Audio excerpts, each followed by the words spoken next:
This is Weldon Baird here with Athena, whom have successfully summoned using ancient Greek rituals. I will ask her to tell us stories about Aphrodite, the goddess of love and lust, particularly her birth and all the mischief she causes. Thank you, and enjoy.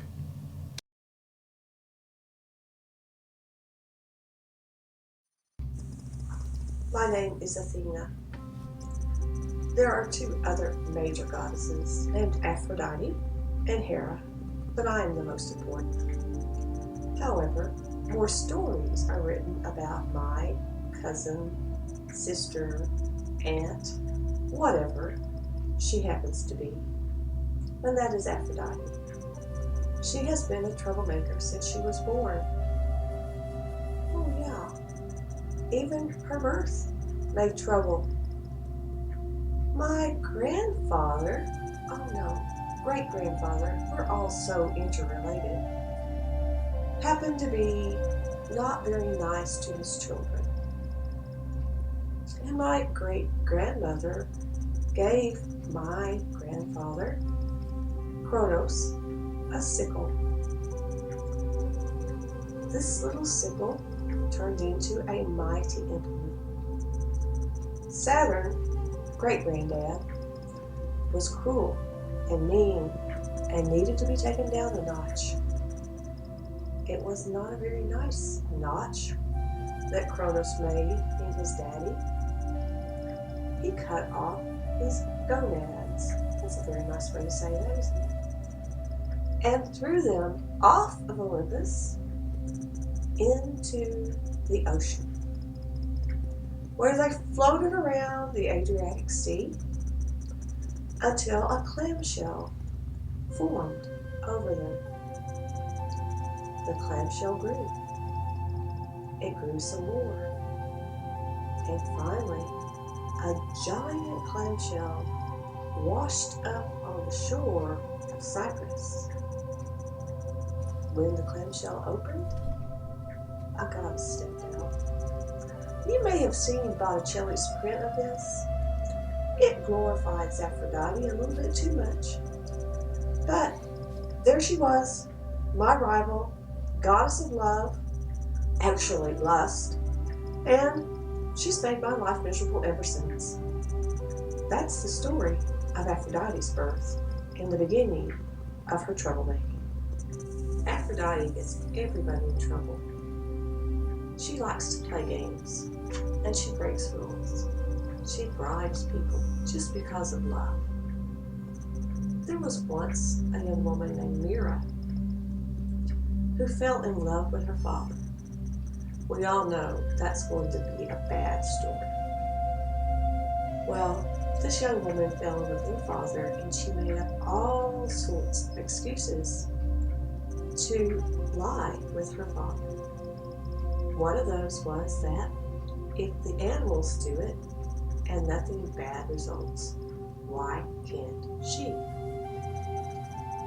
In those days, mortals really worshipped us.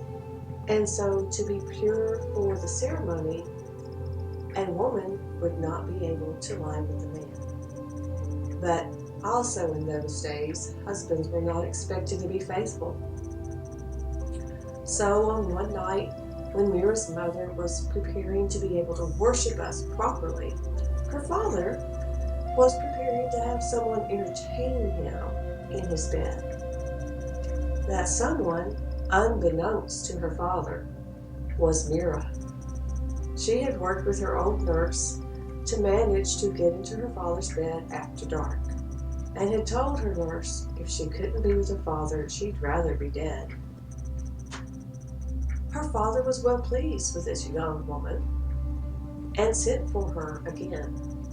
But this time, he lit a lamp to see who this young woman was.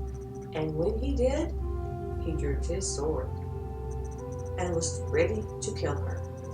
He chased her out of the castle, chased her out to the woods, where she was crying and screaming and begging for mercy. She begged to be transformed into anything. And suddenly, her legs became roots, her arms became branches, and a tree formed. The tree was filled with resin, the resin from her tears. You know that resin as myrrh. In the fullness of time, as always, a baby was ready to be born, and the pregnant tree could not give birth. At this point, my friend, sort of, Hera, goddess of childbirth, took mercy on the poor, moaning tree and sliced her open. Out burst a fine baby boy, Adonis, who later was the downfall of my rival Aphrodite when she fell in love with a baby from a tree. My name is Athena. I'm one of the major three. In fact, I think I am the major one, but you may know my friends, cousins, sisters, whatever they may be, Aphrodite and Hera. Hera really gets a bad rap. Aphrodite gets all the good press. People write poems about her. And they really shouldn't, because she causes a lot of hazard and hardship. One such was a long, long time ago when there was a young man named Pygmalion. He was not happy with the women in the town. He didn't think they were very moral. He didn't think they were very nice. When they were running up and down the street saying, "Adonis, Adonis, my heart beats for Adonis," he'd shut his doors and work on a drawing, and then a statue of ivory. Not content to find a human female, he carved his own. A beautiful ivory maiden, and he liked that maiden a lot. One day, when it was the time to worship Aphrodite, he went to Aphrodite's temple. He didn't quite pray for the maiden, but he did pray to find a worthy wife, one that would follow him and be obedient, who would love him and no other.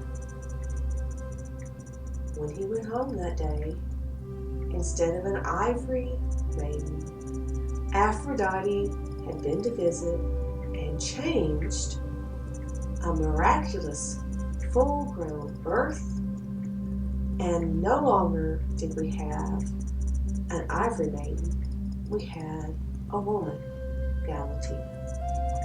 Pygmalion, overjoyed, immediately married her, and they went on to have children in a very negative outcome. But that is another story. I would like to thank everyone who helped make this video possible.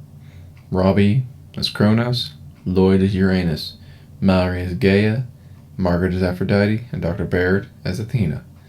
Thank you all, and I hope you enjoyed this as much as I enjoyed making it. Really rocking that. You, my son, help me take care of your father. I shall give the throne to whoever helps. I volunteer as tribute. Kronos, youngest of my sons, I give you this sickle of flint.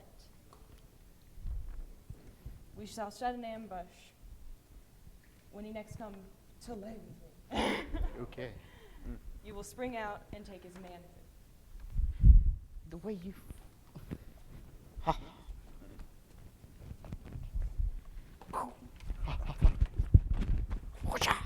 I'm the man of this house now.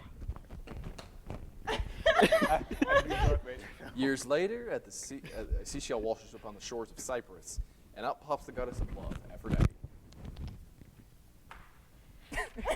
And cut. You, my son, must help me take care of your father. With this sickle of flint, I will give you this to go take his manhood. I give you his throne in the process also. Okay, you're supposed to say something. Like, I will do that or I something. will do it. What? Got it. It does. Just walk off. Walk off. Terrible actors. It's a very bad Yeah, you should. Hold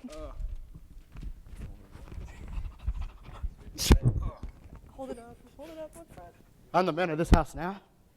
No. Years later, a seashell washes up on the shores of Cyprus, and out pops the goddess of love, Aphrodite.